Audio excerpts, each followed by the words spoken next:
bawat isa. Ayan, pwede ba sabihin sa katabi mo, good morning? Sabi mo nga, good morning. Wala nagsasabi ng good morning, okay? At alam mo, ang bilis ng panahon, ilang araw na lang, Pasko na.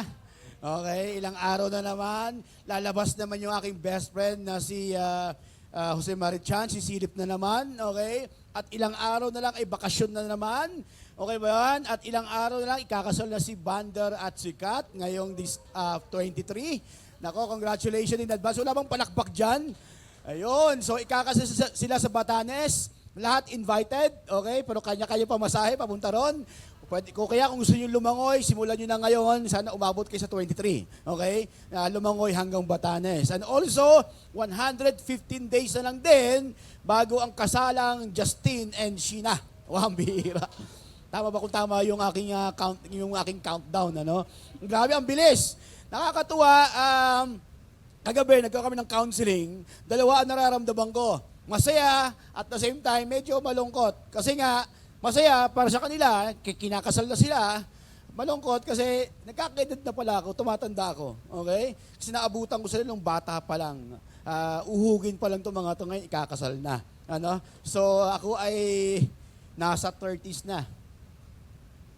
So, landmines of in the path of believer. Ito yung series natin ngayon, landmines. Nung pinag-aaralan ko to, pinag-aaralan namin, ang dami palang mga landmines na inilalatag o nilalagay ng kaaway sa bawat isa na hindi natin namamalayan. Nung pumunta po kami ng Sagada, nung New Year's o nung Pasko, sino po nakapunta ng Sagada? Ang taas, ang ganda, malamig ang simoy na hangin. Pero that time, hindi ko halos ma-enjoy yung scenery, lalo na sa city.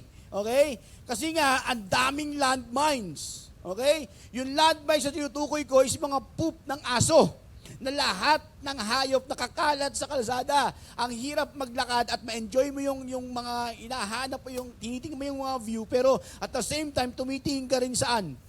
Sa dinadaanan mo kasi nga ang dami. Nagkalat yung mga aso, yung mga pusa, yung mga tao. Siyempre, may mga turista, okay? Pero ang dami yung mga dapat mong tingnan. And one time naapakan ko, siguro 3 beses ako nakaapak sa loob ng isang araw.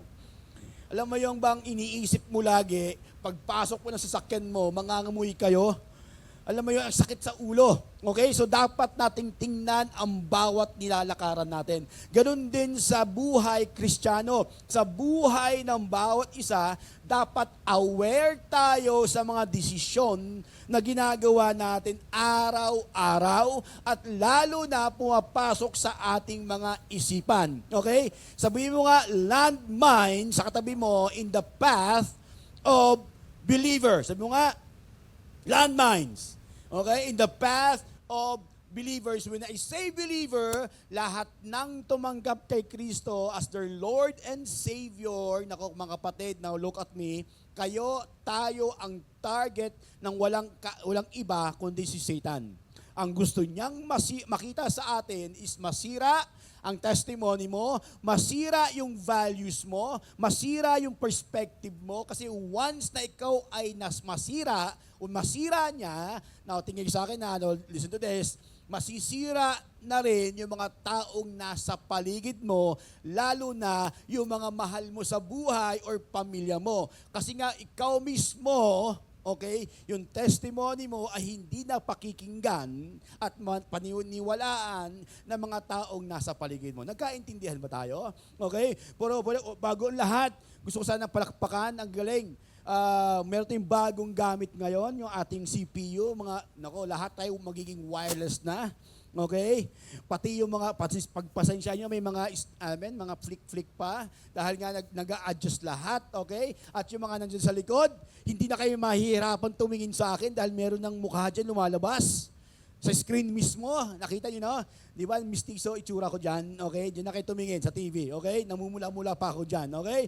And also, God is good, meron nag-donate ng ating in-ear monitor na naman, dagdag sa ating mga musicians. Okay? Kung mapapansin mo, lahat sila nag-a-adjust kanina at alam mo, pagpalain yung mga taong giver. Wala bang palakpak dyan, ano?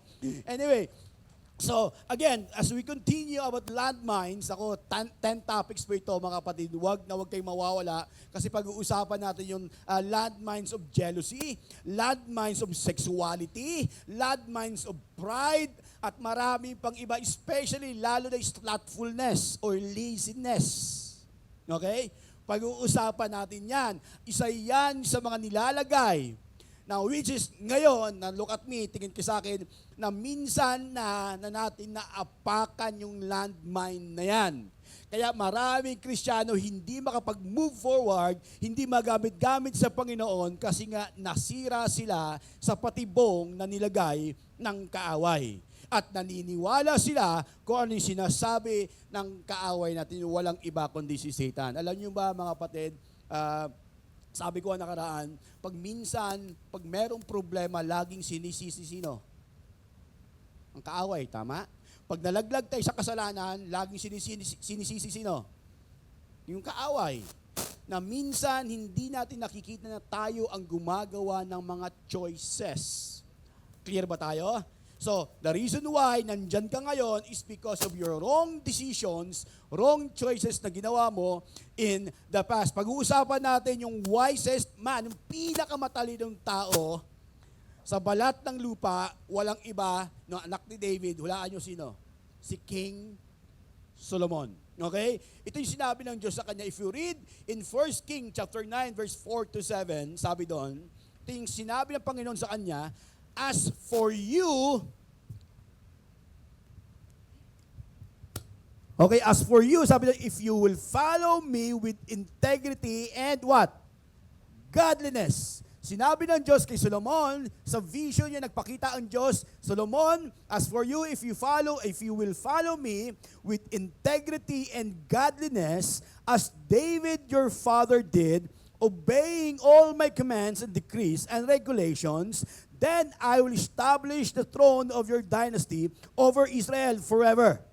For I made this promise to your father David, one of your descendants will always sit on the throne. Then the next slide sabi niya, but if you or your descendants abandon me and disobey the commands and decrees I have given you, and if you serve and worship other gods, merong but.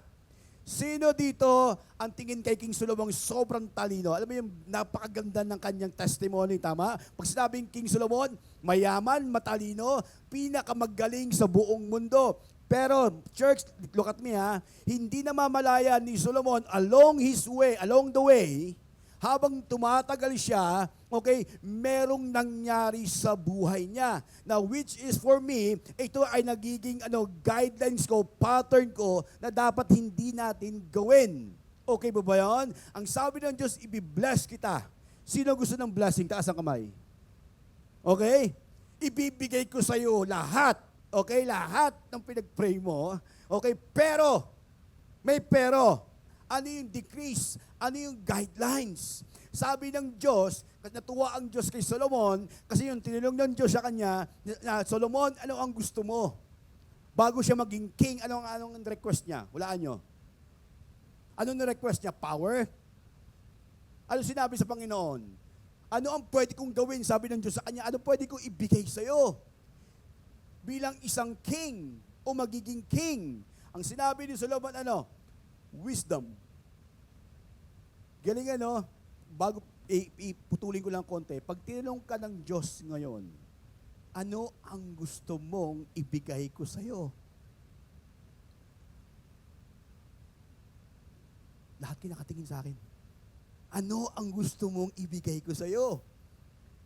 Si Solomon, si King Solomon, hindi niya sinabing power, hindi niya sinabing kayamanan, kundi yung karunungan. Na madalas lahat tayo ay walang karunungan. Yes or no? O walang wisdom. Madalas ang tao nagbe-base sa kanyang alin? Emotions. Minsan ang tao nagbe-base sa kanyang alin? Mga logic. Okay? Or minsan, yung mga sinasabi ng mga tao sa paligid niya. Now, minsan madalas hindi tayo nag-iisip at pinag-iisipan yung mga gagawin natin kung ito ba ay tama or mali. Okay ba yan? Now sabi doon, but if your descendants abandon me and disobey the commands and decrees I have given you, and if you serve and worship other gods, anong sabi doon? Then, sabi ng Diyos kay Solomon, pakibasa, then, I will what? Read this with me. I will uproot Israel from this land that I have given them. I will reject this temple that I have made holy to honor my name. I will make Israel as an object of mockery and ridicule among the nations. Now, church, listen to this. Bakit damay ang Israel? Na ang kausap niya si Solomon. Sabi niyan Diyos, Solomon, pag ikaw ay naglumihis, why? Because si Solomon, ang responsibility niya is to lead his people. Maging good role model. Kaya yung bigat ng kasalanan, damay lahat. Kasi pag mali ang leadership, mali ang alin? Mga followers. Bili mo yung pinakamagandang templo na ginawa ni Solomon. No, kaibigan, sabi diyan, tatanggalin ko yan. Yung pinaghirapan mo, tatanggalin ko yan sa'yo pag mali ang sinasamba mo na. Nakuha niyo ko? Landmines of compromise. Now, church, sino dito nagko-compromise? Taas kamay. Wala, ako lang. Ang babait nyo, ha? Dalawa lang kami natiaya nyo. Sino dito na minsan nag-compromise? Good or bad? Okay? Good sa good. Taas kamay. Nagko-compromise for good. No? Nagko-compromise for bad. Bad. Okay? Lahat tayo actually, ako, oo, tsaka hindi. Na pag-uusapan about compromise. And then if you read in 1 King, verse 11 to 4, in Solomon's old age, sabi niya, they turned his heart to worship other gods. Now, church, balik kayo sa akin. Tingin sa akin, ha? Alam mo ba yung decrees and regulations na binigay ng Diyos sa isang king? Dapat ang isang king, if you read in Deuteronomy, hindi maraming asawa. Dapat isa. Nakuha nyo? Kaya nga, nire-write, laging, pag ikaw ang king that time, kailangan mo i-rewrite yung law. Yung mga decrees and regulations. Bakit kailangan isulat? Bakit kailangan isulat? Hulaan nyo. Sino nagsusulat? Okay? Sa panahon ngayon, wala lang sulat. Picture na lang, tama? Screenshot na lang, tama? Pero natatandaan mo ba yung pinipicturan mo? Di ba hindi? Minsan maganda isulat mo o kaya i-type mo. Okay? Sa Facebook, natutuwa ako sa Facebook ngayon kasi may memories. Yung mga pinopost ko dati, bumabalik ulit ngayon para i-remind ulit ako. Kaya nire-repost ko ulit. Okay? So ganun din ang king noon. Sabi ng Diyos, isa lang dapat ang asawa. Sabi sa may mga asawa, taas ang kamay. Sabi mo, isa lang dapat ako sa buhay mo.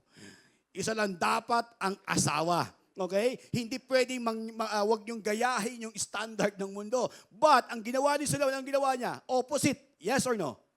Ilan asawa niya? Hulaan niyo. Yung legal, 700. Grabe, ano? Ilan yung kabet? 300.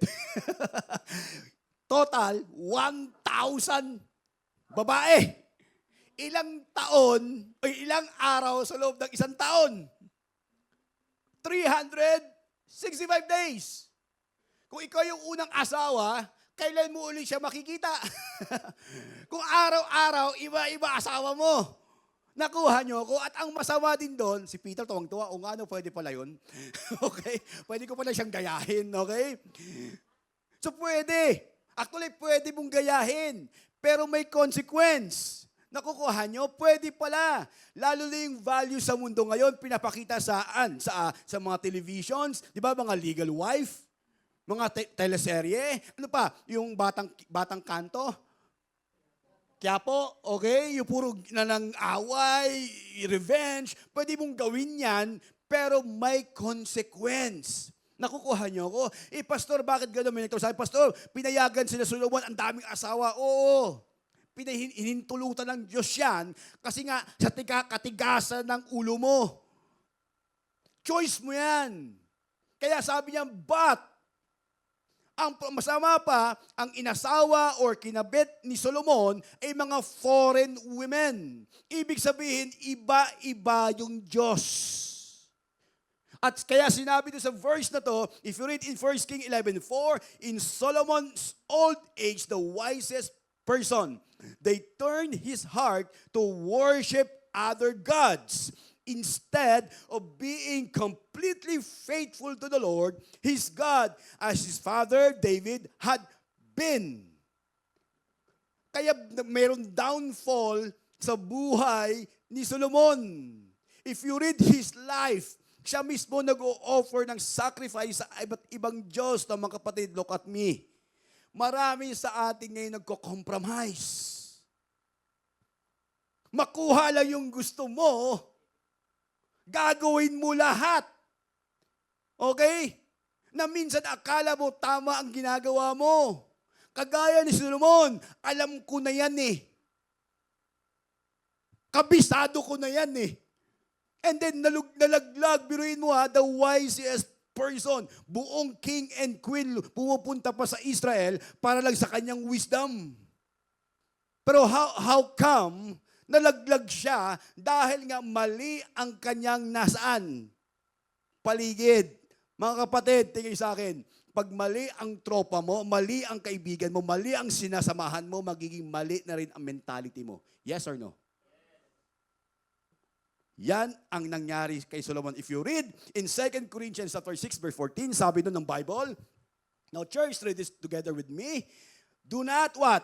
Be unequally yoked together with unbelievers, those who don't believe in God, those who have walang relationship sa Panginoon. For what fellowship has righteousness with lawlessness? And what communion has light with darkness? Now church, look at me. Ang pinag-uusapan dito, dalawang bagay. Kung ikaw ay Kristiyano, dapat hindi ka makipag-asawa ng hindi Kristiyano. Kasi wala kayong common ground. Either ikaw ang maimpluwensyaan o ikaw ang hihilain pababa or siya ang hilain ng pataas. Ang madalas, ang Kristiyano talo. Okay? Sa business world, kami businessman, ako businessman, lahat tayo businessman. I don't prefer makipag-business ako partnership with the unbelievers. Why? Wala kayong common ground. Bato-bato sa langit, tamaan. Mga kapatid, Kristiyano tayo. Meron tayong standard. Ang problema, pag ang partner mo walang standard, at standard ng mundo, ganun ka na din. Why? Kasi nga madalas, ikaw ang umuunawa at ikaw ang nahihiya. Bihira lang sa mga Kristiyano, sa mga businessman, okay, sa mga nasa in relationships, na siya ang nagdadala sa Panginoon. Madalas, yung lalaki pa ang nahihila sa kawalan. Agree? Diyan papasok yung compromise. Pwede naman. Ginagawa naman nila. Okay? Sa relationship, sa mga teenagers, nako, pag ang lalaki, yung classmate nyo at the age of 15, 16, 17, nanliligaw sa iyo, batukan mo. Maglinis ka sa bahay mo. Nakukuha nyo ko? Huwag mo i-compromise yung maliit na bagay. Nagkaintindihan ba tayo? Now, my question to you is all compromise wrong? Sino magsabing yes? Taas kamay. Actually, hindi lahat ng kompromiso ay mali. Okay po ba yun? Merong kompromiso na tama para lang umayos yung anyong halimbawa relationship. Like for example, kami ni Ate Abby mo, kailangan kong i-compromise. Makinig po ha. Yung aking ego, kahit hindi ko mali, ako yung magsosorry. Para lang umayos yung aming relationship. Nakukuha niyo ako? Are you with me? Okay? Kailangan ko i-compromise yung aming friendship para lang ma-share ko sa kanya yung gospel o yung pag-ibig ng Diyos. Yes, yun ang gagawin ko. Kompromiso na tama at mabuti. Pero, now church, look at me. May kompromiso na magli-lead sa inyo ng distractions. That's why, sinabi dito ulit, basahin ko ulit in 1 King 9, chapter 9, verse 4 to 5, as for you, if you will follow me with integrity and godliness. Church, as David your father did, obeying all my commands, decrees, and regulations, then I will establish the throne of your dynasty. Now, church, tingin sa akin. Look at me. Sino ito nangangarap na maging maayos yung buhay ng anak nila? Taas ang kamay. Yung bang magkakaroon ka ng magandang legacy, magandang lineage? Nakukuha nyo? Pero yung ginagawa mo ngayon, puro kompromiso. Ano ang mangyayari sa mga anak mo at mga apo-apo mo o sa pamilya mo along the way? Magiging kagaya mo din. Lalo na pag hindi sila nakakilala sa Panginoon. Dahil sabi doon, I will establish the throne. No, church, tingin sa akin. Maybe ako tingin sa akin stricto. Okay, sa mga anak ko, stricto. Okay, pero church, gusto kong i-establish yung relationship sa Panginoon. Na kapatid, mga kaibigan, kasi pag na-experience mo yung love, mercy, grace ng Panginoon, hindi ka aalis sa Kanya. Amen? Amen? Hindi ka gagawa ng mga bagay na ikasasakit sa Kanyang puso or ikasusugat ng Kanyang puso or ikakalungkot ng Kanyang mukha kung na-experience mo yung grace and love. Ako, ng kapatid, pag merong mga surprises at alam ko masaya, tingin nyo ba kaya ko itago yung surprise? Di mo? Hindi. Kasi nga excited ako. Gusto ko, alam mo yung gusto ko agad ma-share sa lahat. Okay, meron ka nagsabi sa akin, "Uy, sekreto lang to ha." Pero hindi ko na mamalay na yung sekreto niya nababanggit ko sa iba na yung bang about masaya naman, positive ha, hindi naman negative. Okay? Na-share ko na agad kasi nga ganun ako ka-excited. So, ganun din. Pag na-experience mo yung love ng Panginoon, excited ka rin. Di ba, hindi mo kayang i-contain yung experience mo sa Kanya kasi nga grabe yung magmamanifest sa'yo. Now, church, tingin sa akin, kung masyado tayong grateful sa Kanya, now, kaibigan, madalas, sana, huwag tayo mag-compromise. Clear? And then sabi doon, for I made this promise to your father David, one of your descendants will always sit on the throne of Israel. If you read in 1 King 9 to 8, this temple, now church, will become a heap of rubble. All who pass by will appalled and will scoff and say, why has the Lord done such a thing to this land and to this temple? Kasi nga ang tao was so amazed sa ginawa ni Solomon sa temple ng Panginoon. Grabe, pag binasa mo yun, made of gold. Mamahalin lahat. Pero bakit hayaan ng Diyos sirain yan? Why? Because, sabi niya, pag kayo ay sumamba sa iba't ibang Diyos-Diyosan at nag-compromise, lahat ng pinaghirapan mo, kaya kong tanggalin lahat yan. Ibabalik yun as in wala.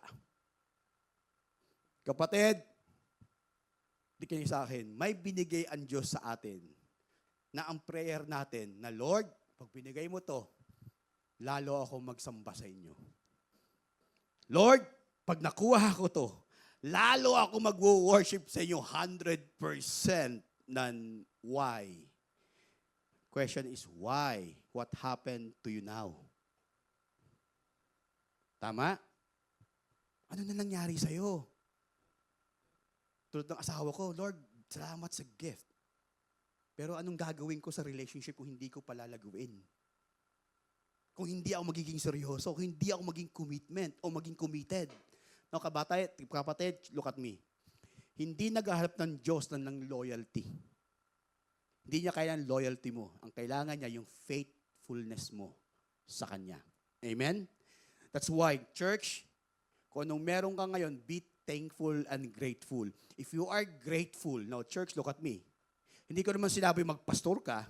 Hindi ka naman sinabi ibigay mo lahat sa tithes and offering. Dapat makita sa buhay mo yung joy, yung blessings. Are we clear? Okay? Next. Now, what are some areas of your life? Now, question ko to you, church, of your life, in which you may be tempted to compromise. Anong area ngayon sa buhay mo? Maybe yung moral mo, mababa. Maybe kino-compromise mo na. Okay? Maybe yung moral mo ngayon ay hindi nakagaya o standard ng Panginoon, kundi standard na ng mundo. Okay lang. Yung mababa ang moral, basta maganda ang status sa buhay. Pangalawa, biblical principles. When you say biblical principles, yung mga sinasabi ng Panginoon na huwag mong gawin, ginagawa mo for the sake lang ng pangalan mo, ng mga bagay na gusto mong maabot. Nakukuha niyo ako? Maybe isa sa mga area na tingin mo, ikaw ay nagko-compromise na hindi mo namamalayan. Okay? And then sabi doon, church involvement. Busy ako masyado. Di ba? Wala na akong time. Sa dami ng mga blessing, overflowing. And then pinopost mo natin, Lord, thank you for the blessing. And then, nasan ka ngayon? Bato-bato sa langit. Tamaan. Tingin mo yung katabi mo. Sabi mo, mahiya ka. Sabi ni Louie, dinilaan si Julian. Church involvement. Alam mo ba yung Islam Ministries, yung Pateros National High School? Thankful ako. Pwede ba nang palakpakan si Jexel? Galing sa Pateros ngayon. Alam nyo, kailangan niya ng tulong, especially sa campus. No, church, hindi ko naman sinabi yung ibigay mo yung buong oras mo sa campus o sa ministry. Maglaan ka naman kahit na once a week lang na mag-disciple. Magbigay ka naman ng time. Grabe na yung overflowing na yung binigay sa'yo ng Panginoon. Grabe yung guidance. Yung protection, nandyan. Pero ano yung pwede mong ibalik? Nakuha nyo? Parang ayaw nyo tumingin sa akin. Nakuha nyo? Anong ginagawa mo? Okay? Anong ginagawa mo ngayon? Nakikipalakpak ka na lang. Yes, nag-increase tayo sa giving, pero kailangan namin ng presensya nyo para maging katuwang at maraming matrain na leaders. Clear? Parang walang sumasagot. And then doktrina. Doctrine beliefs. Nako, church, may nagtanong sa akin sa Baguio ako, sa Sagada. May nakausap ng Baptist pastor, sabi niya. We don't do music, drums. Sabi ko, why? Kasi sabi ko, pwede kami magturo ng mga music workshops. Pero sabi ko, may drums kami. Sabi niya, hindi, okay lang walang drums. Sabi ko, bakit? Hindi namin tanggap. Pero okay may bass, okay may beatbox, okay may keyboard. Ikaw pinagkaiba. Church, ang doktrina, yung about salvation, wag na wag niyong ipagpapalit. Next, are we clear? Yes? Yung doktrina about God, about Trinity, wag na wag niyong ipagpapalit kahit na mahal yun na yung tao. Minsan, pinagpapalit nila yung doktrina sa relationships. Nakuha nyo? Tahimik kayo. May kilala ba yung ganyan? Sabi niya, Pastor, dito muna ako magsimba. Alam niyang kulto, pero okay lang sa kanya because nandun yung love niya. Church, pag-isipan niyo mabuti. Pangalawa, children, na yung wala kang responsibility. And also, what are some areas? Clothing. Pagdadamit. Para mapansin ka, gagawin mo lahat. Babaguhin mo yung magko-compromise ka, okay? Uso ngayon ang mga crop top. Pati lalaki nagka-crop top. Okay? Okay naman mag-crop top kung bagay sa'yo. Okay ba yun? Sa mga babae, may mga nagka-crop top, may mga nag-tubeless, di ba? Ano ba tawag doon? Tube, okay? Hindi less. Backless pala. I mean backless, okay? Pero church, tingin sa akin ha. Tingin sa akin. Now look at me. Hindi ako against. Even may yung asawa ko, stripless pa tawag doon. Hindi siya tubeless eh. Off shoulder, okay? Stripless. Basta intindihin niyo na ako, okay? Mga kapatid, tingin sa akin, may mga babaeng bagay sa kanila yung mga sexy dress at karespe-respeto. Tama? Meron mga babae naman, hindi bagay sa yung ganyan. Nagawa niyo ako? Mga lalaki, mga asawa, alam niyo ba ako ang nagbibihi sa asawa ko? I mean, ako yung namimili ng damit kung ano yung pwede niyang suotin? Pag sinabi ko, ayaw ko. Bago niya bilhin, gusto ko to. Dahil mas bagay sa ito. Okay ba yan mga men? Maging involved kayo sa damit ng asawa nyo. Mga single ladies, magsuot ka. Hindi para akitin yung iba. Magsuot ka para irespeto kanila. Ang respeto, tingin sa akin, hindi yan binibigay, ini-earn. Clear? Clear? Malinaw? Malinaw hindi? Okay. And also music. Naku, ang dami yung music ngayon na medyo kakaiba. Okay? And then language. Kapatid, ingat kayo sa mga sinasabi, yung mga cursing, yung mga expressions niyo, ingat kayo dyan. Okay? Marami sa atin nagko-compromise sa ganyan. Yung mga cursing ngayon, di ba? Oh my gosh. Part ng cursing. Actually, oh my God, slang word. Nakuha niyo ako? And also, lying to others. Now, church, question to you, saan ka dyan nagko-compromise? Maybe check. Pakilabas ang cellphone, maybe anong area sa buhay mo ikaw ay nagko-compromise. Maybe lying about sa status mo, part ng lying. About lying maybe sa asawa mo, may tulong kang tinatago. Lying para lang makuha mo yung gusto mo.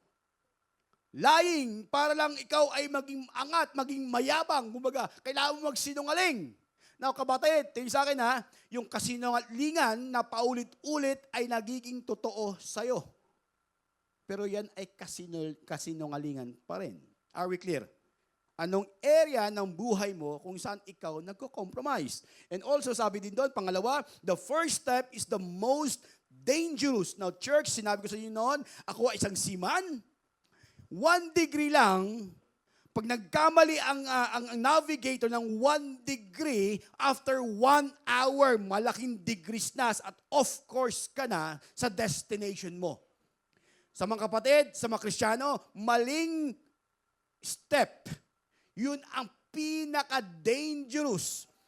Okay? Naggagawin mo, pag isang step na isinundan mo yung gusto mo, layo ng mga kaibigan mo, layo ng mundo, ang layo na. Okay?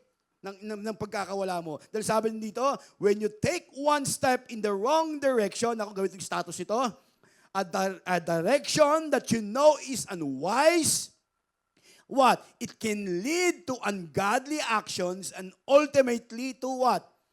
Distractions. Question, may kilala ba yung Kristiyano na ligaw at nasira ang buhay? Meron wala? Ang dami. Diba? Ang dami. Even yung prodigal son.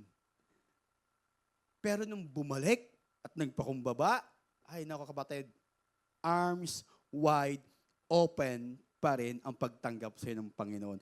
Now, how compromise gradually develops? Number 1, compromise usually begin in a small, insignificant way. Now, kaibigan, para lang babawang ko yung explanation. Like for example, mag-boyfriend kayo. Sino may boyfriend-girlfriend dito? Okay? Mag-boyfriend-girlfriend. Wala. Uy, mag-boyfriend-girlfriend. Okay? Di ba minsan, pag sinabi ng lalaki, pa-kiss. Isa. Pag pinagbigyan ng babae, okay, dito. O, di ba? Isang kiss. Pag kiss mo, kinikilig si lalaki. Pati ko kinikilig. Then next time, pwede ba dito? That's why, ang gradual niyan, pangalawa, each compromise leads to what? To a more serious one. Pangatlo, with each compromise, it is more difficult to be back o to go back. Kapatid, ano yung kompromiso mo ngayon na ang hirap bumalik? Dahil nagawa mo, at ngayon, dahil na nag-compromise, like for example, sa pagsisinungaling, at gusto mong paghawakan at patunayan yung pagsisinungaling mo, di ba ang hirap ng bawiin na ikaw ay nagkamali? Yes or no? Tama? Pag ikaw ay nagnako o nangupit, magsisimula sa piso, 5 piso, 10 piso, hanggang sa lumaki, hanggang hindi ka na masatisfied sa kinukuha mo ngayon. Okay? At ang hirap ng bumalik. Pang-apat, each compromise, weakens your conscience. Di ba ang hirap na? Now, church, tingin sa akin ha. Sino dito yung bang sanay ka na gawin yung bagay na hindi maganda at alam mong mali? At patuloy mong ginagawa. Nagiging manhid ka, kumbaga. Yung konsensya mo ay hindi na kayang baliin yung ginagawa mong mali. Now, church, kinig sa akin ha, look at me. Sa maling steps, tuloy-tuloy yan na hindi mo namamalayan hanggang ikaw ay maging slave ng kompromiso. Isang Sunday, wala ka, na-miss out mo yung devotions mo, at sunod-sunod na yan.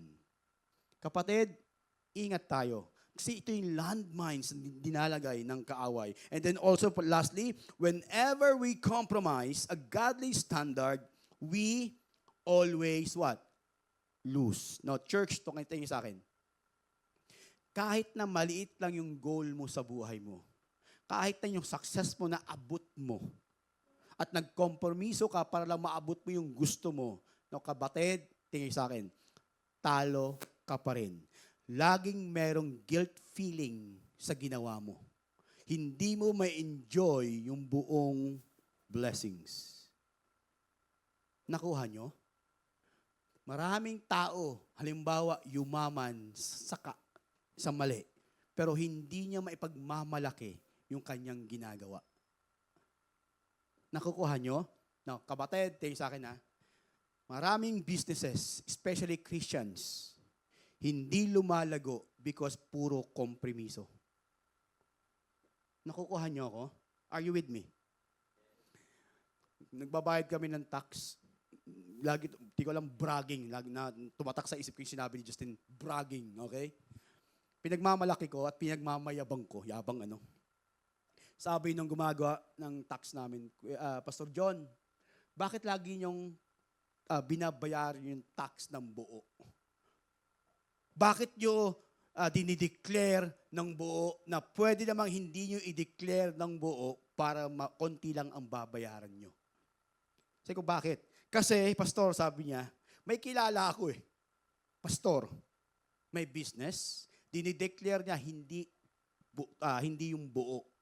1/4 or kalahati lang ng income. Sabi niya, pastor, dapat gawin nyo rin. Grabe, no? Para akong bahala sa inyo. Pero sabi ko, siguro sinusubukan na ako nito. Pero sabi ko, alam mo, sabi ng asawa ko, hindi, babayaran namin ng buo. Kung ano yung dinideclare namin at ano yung bayad sa amin, ibabayaran namin ng buo. Hindi kami pwede magsinungaling kasi balang araw, nakalusot ng kami ngayon, baka sa susunod, hindi na. At ang masama, baka bumalik sa amin ng doble. Kasi kung ano yung tinanim mo, yun din ang alin, aanihin mo, mga kapatid. Kaya ingat sa pagkompromiso na minsan mataas yung ating emotion. Eager tayo makuha yung gusto natin. Kaya nagsi-shortcut tayo. Nakukuha nyo? Tingin katabi mo, huwag kang ganun. Sabi mo nga, huwag kang ganun. Okay? And then sabi din doon, if you read in Proverbs 14:12, there is a way that appears to be right, but in the end, it leads to death. If you read number 3, the nature of compromise. Now, church, pakibasa sa atin ito sabay-sabay. 1, 2, 3, go. Compromise isn't usually a huge act of disobedience. More often, hindi yan.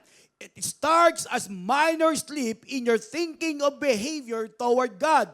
The slope becomes slippery, and each subsequent act of disobedience is easier to rationalize. Every little accommodations weakens your conscience and makes it more difficult to reverse the downhill trend. Conceding in one area opens you to giving in elsewhere, and compromise always leads to what? Defeat. My question is, why do people feel inclined tempted to compromise at all? My question to you personally, bakit ba ikaw nagko-compromise? Bakit ka ba, alam mo yung tama, pero bakit mo ginagawa yung mali? Bakit ba yung tao madalas mag-compromise? Sino dito nag-compromise? Taas ang kamay. Nang mali. Mo, dalawa lang kami, tatlo, kayo nag-compromise na din. Ayaw lang aminin, di ba? Lying. Sabi ko katabi mo, huwag ka mo sinungaling, nagko-compromise ka na. Okay? Lahat tayo nahuhulog dito sa trap na ginagawa ng kaaway. Number one, sabi doon, because of fear of people. Fear. People fear rejections, losing promotions. Nako. At especially sa trabaho. Di ba minsan umu-oo ka na lang? Kahit na alam mong mali.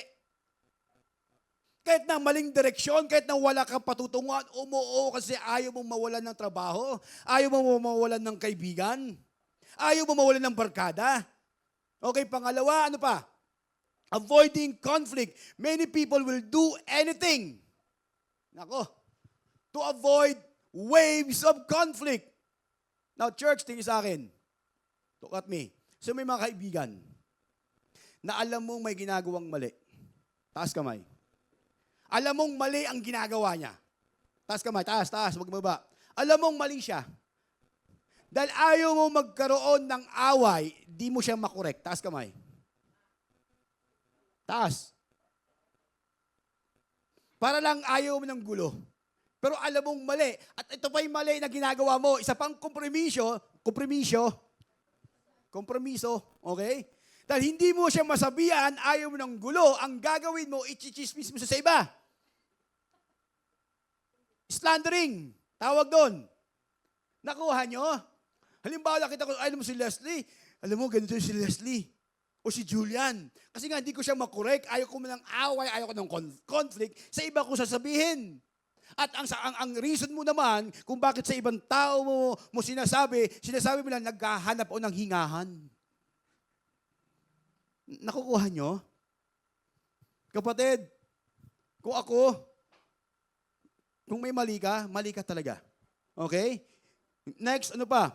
Unity. This refers to our grown discomfort in being seen as different.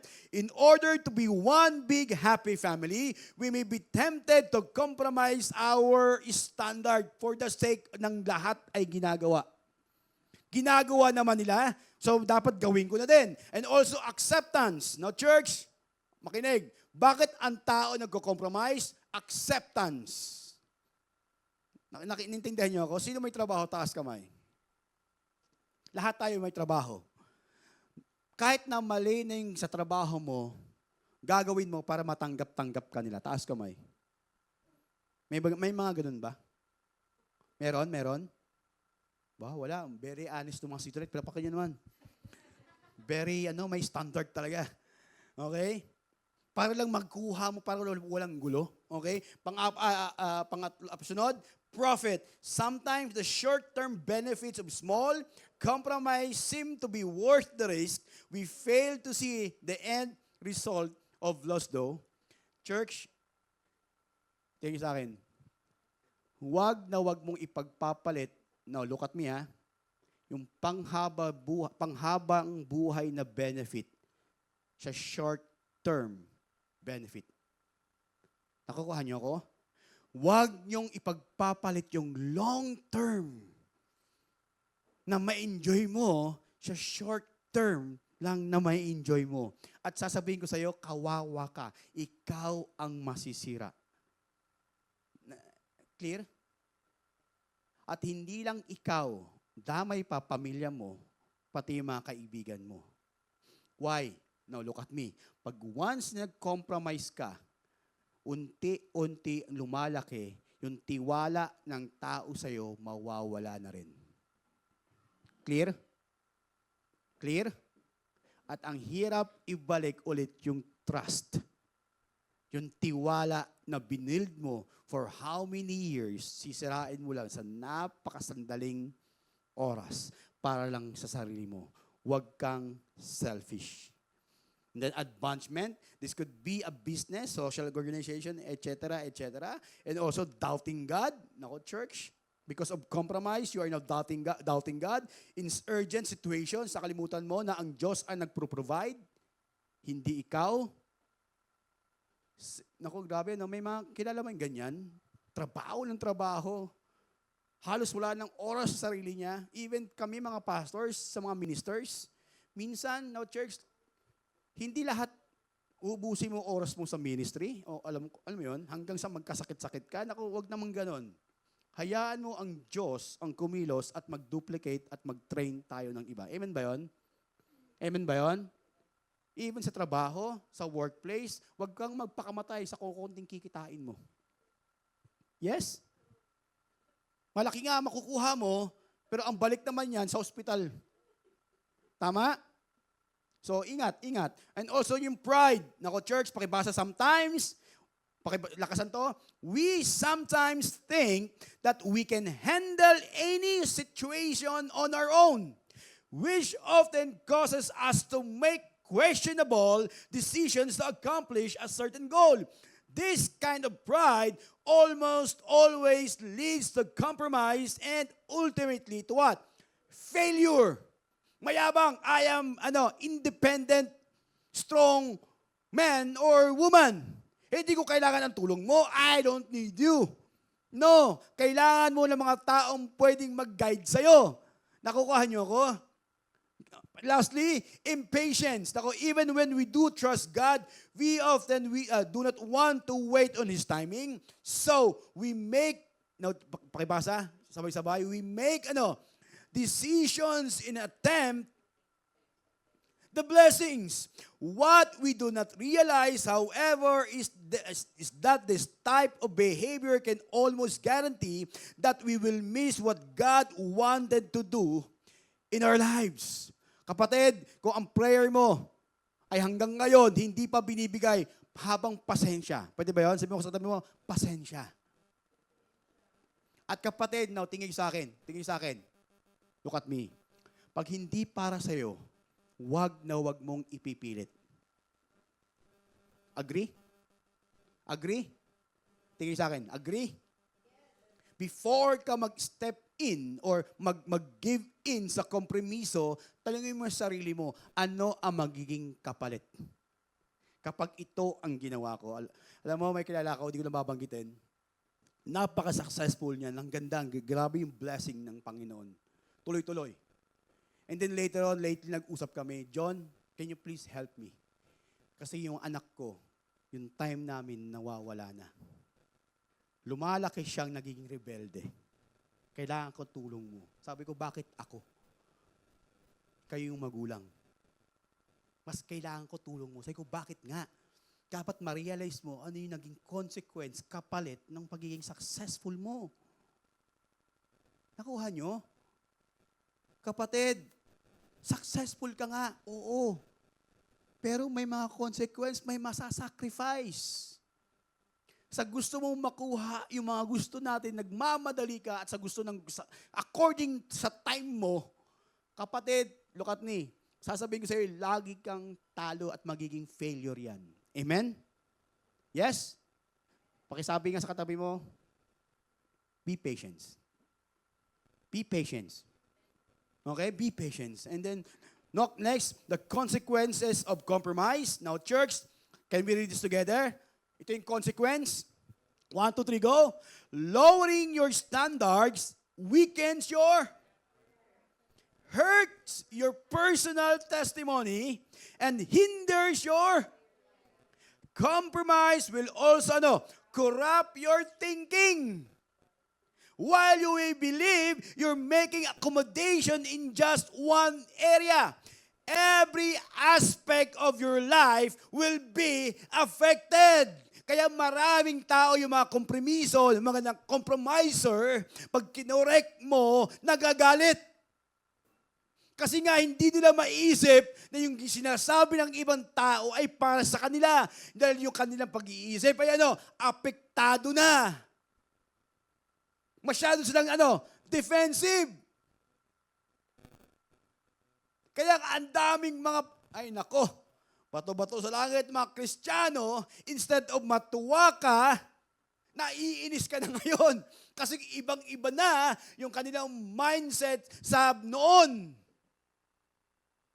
Nakuha nyo? Pinatikim lang ng kaaway ng about pleasures o anumang pwede yan, na-addict na. Nakuha nyo? Parang ako. Bawal sa akin, alam ko, diabetic ako. Okay? Walang basta diabetic. Diabetic ako. Okay? Alam mo ba, bawal sa akin mga soft drinks? Tama? Pero nakita ko kasi, si Kuya Paul Angyo, umiinom ng soft drinks, diabetic yun. Pero sabi niya, zero kasi. Zero sugar. For 1 month, hindi ako tumikim ng soft drinks. Alam ko bawal kasi nga yung mga Coke Zero, alam ko may mga sugar yan na hindi maganda para sa'yo. Sugar pa rin. Kama? Pero sinabi niya, John, alam mo, okay to, pwede to. So, talaga ba? Oo, pwede. Alam mo, nung tinikman ko nung unang araw na kasama siya, para bang, pwede pala. Alam mo, may nakaraan, sabi ko sa asawa ko, Han, hindi na ako inom ng Coke Zero. Sabi niya, talaga ba? May Coke Zero sa rep. Kasi may nagbigay. Basta Coke Zero. Okay? Binuksan ko. Sabi niya, asawa ko, bakit sabi mo hindi ka naiinom? Sayang eh. Sino iinom na ito? Di ba? Konti lang naman. Kailangan ko mag-soft drinks din. Kasi kailangan help magtunaw sa mga kinakain ko. Alam mo, konti lang. Alam mo yung konti hanggang sa naubos ko. Actually, oo. And then yung ginger ale na binigay sa akin ni Kuya Atanyo, tempted na akong inumin kasi nga favorite ko yun. Alam mo ginagawa ko ngayon? Binibigay ko na lang sa iba. Saya ito para magka-diabetic ka din. Ito, kasi taas sa sugar eh. Alam mo minsan church, tingin sa akin konting tikim. Alam nyo, hanggang ngayon, hinahanap ko pa rin yung soft drinks. Totoo. Ang hirap tanggalin na ulit.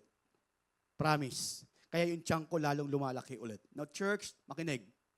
Akala mo successful ka, pero dinaan mo sa kompromiso, kapatid, sisingilin sa'yo ng Diyos yan, tatanggalin sa'yo ng Diyos yan. Amen? Amen? And also, sabi din doon, that's why, if you read Proverbs 3:5-6, remember the advice of the Scripture to rely on the guidance of God. Trust in the Lord with all of your heart. And lean not on your own understanding. In all your ways, submit to Him, and He will make your path straight. You have to ask God for wisdom. Lord, ano ba ang gagawin ko? At madalas, saan tayo naglilin? Sa ating alin? Understanding and to our saan? In our emotions, yung desires. Okay? Kaya marami sa atin gusto magkaroon ng desires sa isang pamilya. Nung binigay yung pamilya, wala namang gustong gawin para palaguin yung kanyang relationship with his wife or with her husband or with their children. By the way, di ko na sasabihin ko ba? Mayroon tayong member, may bagong sasakyan. Okay? Kaya sabi sa akin nung barangay tanod, Pastor, ilan ba talaga sasakyan nyo dito? Di ko na rin alam, di ko na mabilang eh. Kasi basta may sticker ng City Light, papapakinin mo na. Okay? Nag-uusap kami na biro-biro lang naman. Sabi niya, long drive tayo, long drive. Oo nga eh. Long drive tayo, pero sagot niya yung gas. Sagot niya yung, ang hirap na, pag meron kang sasakyan, yung wala kang sasakyan, ang goal mo, ang desire mo is ipasyal yung pamilya mo. Tama? Yes? Sinong ganon? Di ba? Pero pag once na meron ng sasakyan, hindi mo na alam kung saan pupunta. At isip mo ngayon yung gasolina at yung mga toll gates. Okay? So minsan, madalas, we are basing ganun din sa compromise. Okay? Ang gusto natin makuha lang yung pansamantalang kagustuhan at kaligayahan. Now, which is magli-lead sa atin ng distractions. Now, church, listen to this. This is my advice to you. Avoid compromise. Make God's word your standard of, conduct. The reason why people compromise is because, sabi ng Psalm 119, how can a young person stay pure? Ang sagot ni David, by living according to your word. The problem is, Christian nowadays, now tingin sa akin, ang Bible nasa app na. Yung Bible meron ng audio, hindi pa rin magawang pakinggan o hindi pa rin magawang basahin ng salita ng Panginoon. So how can a young man stay pure by according living to your word. That's what sinabi ni David sa Psalm 119, I have hidden your word in my heart that I may not sin against you. So ngayon, kapatid, tingin sa akin, ano ang panlaban mo ngayon pag ikaw ay magko-compromise or kasalanan? Kung wala kang salita ng Panginoon na pinanghahawakan, lalo na yung pangako niya. And also, avoid compromise. Now, church, begin every day on your knees. Pray. And then avoid compromise. Obey the initial prompting of the Holy Spirit. Now, church, makinig. Tingin sa akin. Meron tayong tinatawag na convictions. Yes or no? Yes or no? Alam niyo ba yung convictions ng Panginoon? Yes or no? Sino madalas nasusunod? Convictions, yung bulong ng Diyos o yung desire mo? Dapat aware ka dyan. And then lastly, ito yung characteristic ng non-compromiser. Now, church, pakibasa. Ito yung karakter ng isang taong hindi compromiser. Okay? Tanong is, ito ka ba? The committed believer has, strong convictions about the Bible and, sturdy faith in God's promises. When misunderstood or persecuted, he has the courage to remain steadfast and secure in his relationship with the Lord. Now, church, pakibasa to laksan nyo to. His discerning spirit helps him to discern what is right from what is unacceptable. The non-compromiser has a clear sense of direction. In life is governed by principle rather than preference. He shuns compromise because he is motivated by the approval of God rather than the applause of others. Now, balik ka sa akin. Church, ang tunay na mananampalataya, merong standard. Ang tunay na mananampalataya, merong convictions. Ang tunay na believer, merong pinagtatayuan. Nagigits niyo ako? Na hindi minsan man lang matitinag. Kapatid, look at me. Sana, dalangin ko, huwag niyong i-compromise yung relationship, yung time niyo with the Lord. Amen ba yun? Amen. Now, my question to you, what are the specific areas in your life? Pwede ba labas lahat ng cellphone? Out, cellphone out? Cellphone out? My question to you, pakisagot number 1. What specific area in your life in which you are most tempted to compromise? Pakisulat.